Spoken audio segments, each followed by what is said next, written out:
I'm Ernie and this is a day in my life as a volunteer in Walang Gutom Kitchen.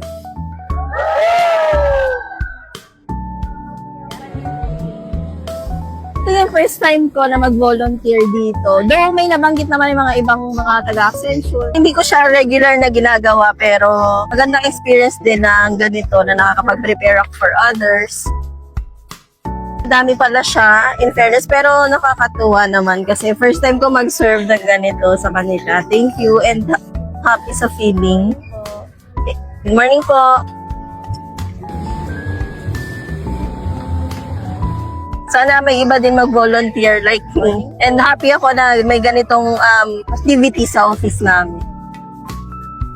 For sure, itatry ko ulit ito. Gusto ko actually sa aming anak ko para ma-experience niya. Gusto din niya makita yung ibang tao na na matulungan para she grow old.